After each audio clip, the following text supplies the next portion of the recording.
B Ed CET 2025 तर बी.एडची CET झालेली आहे। संपूर्ण विद्यार्थ्यांनी सी.ई.टीची एक्झाम दिलेली आहे। तर रिझल्ट कधी लागणार अशाबद्दल संपूर्ण विद्यार्थी विचारत होते। तर सी.ई.टी डिपार्टमेंटकडून एक महत्त्वाची अपडेट आलेली आहे आणि रिझल्ट कधी लागणार या संदर्भात संपूर्ण अपडेट साइटवर उपलब्ध झालेले आहे।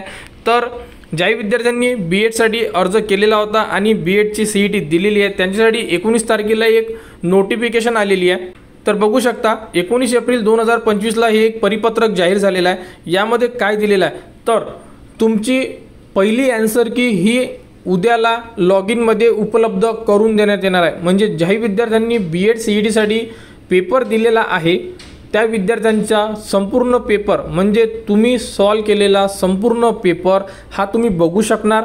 त्यामध्ये तुम्ही दिलेले आन्सर सुद्धा चेक करू शकणार।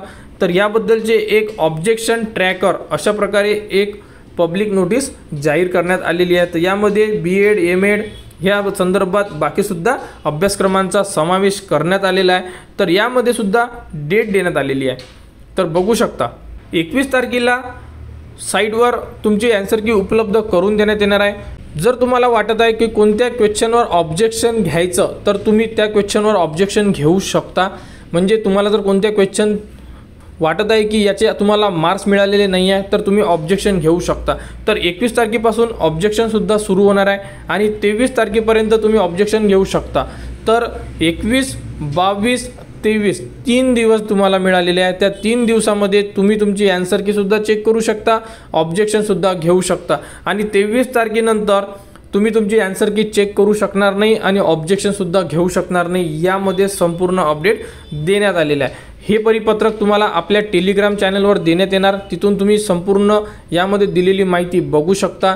उद्याला आन्सर की आल्यानंतर आन्सर की कशी चेक करायची, मार्क कसे कॅल्क्युलेट करायचे, ऑब्जेक्शन कसे घ्यायचे या संदर्भात संपूर्ण अपडेट तुम्हाला आपल्या चॅनलवर देण्यात येणार। त्यासाठी आपल्या चॅनलला सबस्क्राइब करून ठेवा जेणेकरून बी.एड बद्दल संपूर्ण अपडेट तुमच्यापर्यंत पोहोचल्या पाहिजे।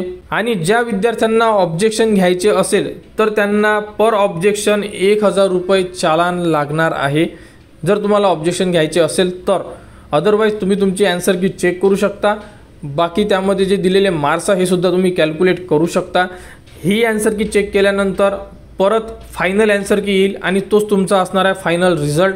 आणि त्यानंतर तुमचे जेही स्कोर कार्ड आहे हे सुद्धा साइटवर उपलब्ध करून देण्यात येणार आहे। तर बी.एड ॲडमिशन 2025-26 साठी ज्याही विद्यार्थ्यांनी सी.ई.टीची एक्झाम दिलेली आहे त्यांच्यासाठी पहिली आन्सर की उद्याला लॉग इनमध्ये उपलब्ध करून देण्यात येणार आहे। संपूर्ण अपडेट आपल्या चॅनलवर देण्यात येणार। त्यासाठी आपल्या चॅनलला सबस्क्राइब करा, हा व्हिडिओ इतरांपर्यंत शेअर करा।